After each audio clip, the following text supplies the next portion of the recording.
Hey guys, Clef here. First hands-on quick look with the DualSense Edge, a new controller from Sony Playstation that is meant to compete with the Xbox Series Elite controller from Microsoft. A lot of people make it seem as though it's not worth the asking price.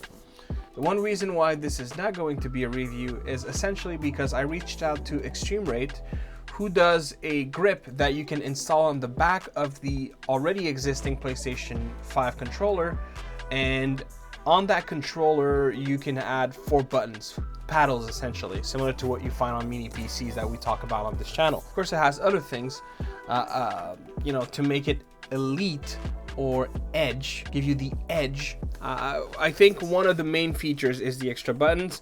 With that said, we'll have a look at the controller itself. So let's start with opening it. Okay, so here we have what seems to be a pretty sizable manual. And then it comes into this little wrapped paper, nothing at the bottom. So we'll just push that aside. The case. So that's a rigid case. It has the logos of, the buttons of PlayStation with the PlayStation embossed logo in the front. Dual zipper, so you can open it, or close it on both each end if you want. Has this little tab here to undo, and they supply seems like a very long cable. I'll give them that. I wonder what this is for. I'm gonna have to have a look at some point. They have a little ridge here to block the controller from moving. Nice. And here is the controller itself. So let's just put this aside for a second. It definitely has a heft. That's for sure. It has heft without a doubt. The trackpad it has a lot of I don't know if it's gonna pick up well enough, but it has a lot of the symbols. They are slightly textured. You can feel them, if you brush your finger against it, you can feel it. It's actually pretty nice. Has a ridge around the analog sticks. The button seems about the same. The D-pad seems to be just ever so slightly higher, and it feels as such, but it's very, very, very subtle. I like it. I mean, honestly, you could think it's the same controller, but it doesn't have the same weight with the newer one. I mean, I definitely like the black trackpad in the middle versus the original. I kind of like the aesthetic. It gives this kind of dynamic flow. So of course we have our paddles that goes in the back, and we can also have these buttons. So these are metallic. I don't know if you'll hear them. They are definitely metallic. And then we have those original PlayStation thumbsticks. You know, the way they used to be in like PlayStation 1, PlayStation 2, and PlayStation 3. Those little like mushroom caps thumbsticks. So I guess there's 4 of those. It's interesting that they've added, okay, so you have like the higher ones and smaller ones. There's an opening at the top, so if you want to charge it, I believe this should be removable. Yeah, so it's a Velcro.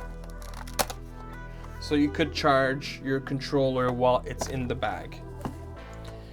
Okay, so let's see first the paddles. I guess you just enter it here and then, okay, it's magnetized. So these are the 2 different styles. So you could either have it like this or like that. Let's have a feel for it. This would be easier to press if you use it a lot, but it's also more likely that you would have accidental push because your fingers will, at least for me, naturally rest on this type of paddle, whereas this here is more intentional.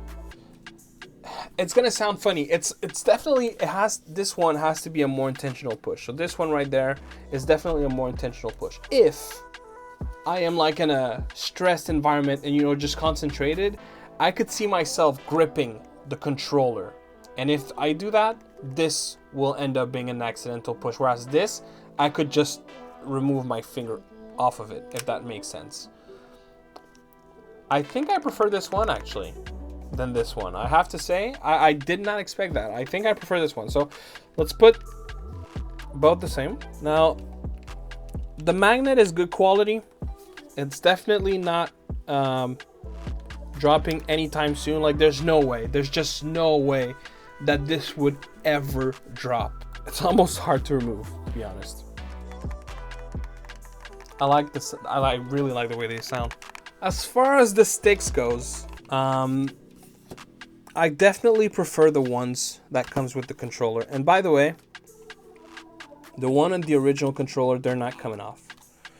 So this is really a feature of the Elite one. So this one, as you can see, is higher, and it has that mushroom cap style. I prefer when it's dipping in. So here we have it. If you're nostalgic for those sticks, it's gonna feel right at home.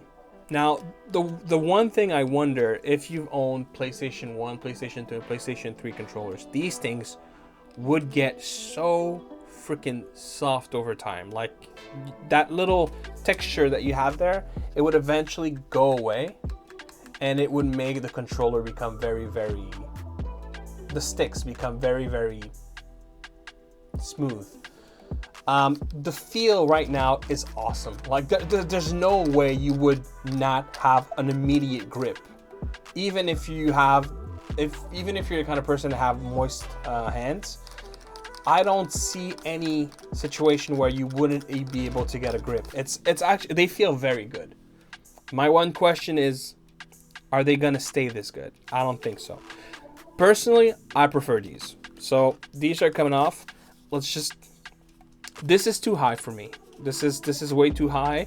If I was to choose those, I'd go with the smaller one, but with that said, to each their own. And then there's that. I still don't know what this is for. I see. Okay. So this is in case you want to be wired. You would put it here and you would lock it, and this way the wire is not coming off. So essentially, it's a way to transform your wireless controller into a wired one. It's kind of neat.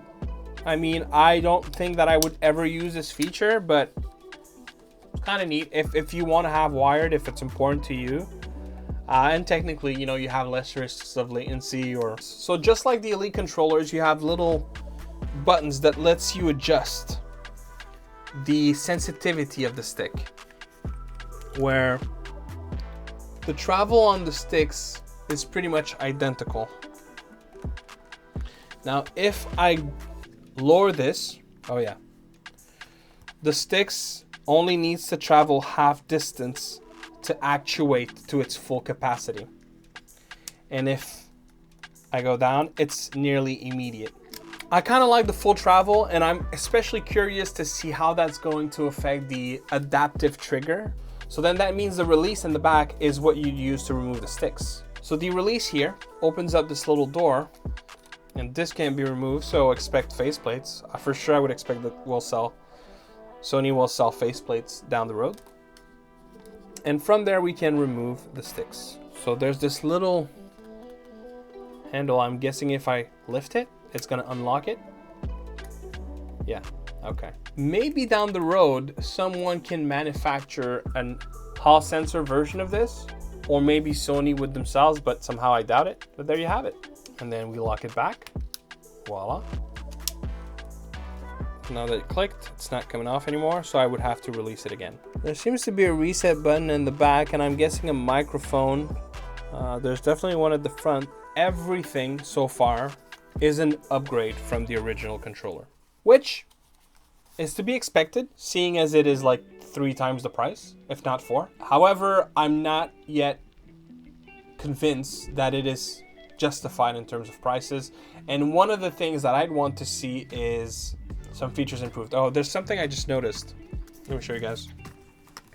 So here on the triggers, it's a smooth little rigidity surface, whereas on the Elite one, you have those little PlayStation buttons. So the grip, it feels very similar to the Xbox little dots that you have for better grip. Yeah, and in the back of the controller, you have it as well. Just like but that's also the case in the original controller. The one thing on the original controller is I don't remember if they were rubbery at first, but this one definitely is. It feels a little more rubbery here. Just for the record, if I connect this controller, so right now I'm connected on Gamepad Tester, I'm wireless, it doesn't work, okay? If I go ahead and connect it wired, now we can see the controller, we can see the sticks, everything responds as it should. So logically it should be these two buttons. We hold it until it flashes. There it is. DualSense Edge Wireless. Okay, so it sees it as the DualSense Edge Wireless. That's different. Steam sees it as PlayStation 5 controller. I really like the D-pad better. It's subtle, but I mean, I've always liked the D-pad from the Sony controllers, but it's a subtle change that I really like. Technically, it still doesn't work wireless, so that hasn't changed, but let's see what happens when we go wired. So all the same, it is being recognized as the DualSense Edge Wireless controller. Okay, so right now they're not mapped to anything. So I'm gonna have to see how we map those, but I'm gonna keep that for the review. So by the way, all the same, the controller is being recognized as a speaker. Something that seems to be different, and I think this is some kind of LED, is it's gonna be a little hard to see. You see that little white bar here? Oh, well, I guess usually you have that LED bar that goes at the bottom. Yeah, that's got to be why. So they've actually hid those LEDs beneath the trackpad. Nice. I would say it's identical, but it's not. Now, unfortunately, you guys are going to hear the fans of the Ioneo. It really feels great. I didn't expect any less, but it doesn't also feel any different, I guess is what I should say. So let me just plug this back in just to make sure. Actually, you know what? It took me going back and forth to realize it. The effect here is more intense. Yeah, it's definitely more intense, not by a lot, but if you like the haptics features, you'll feel it more with this controller. But again, it's not super duper, it's, I would say, subtle. For the most part, it's subtle. Okay, so now the next part I want to try is the actual triggers.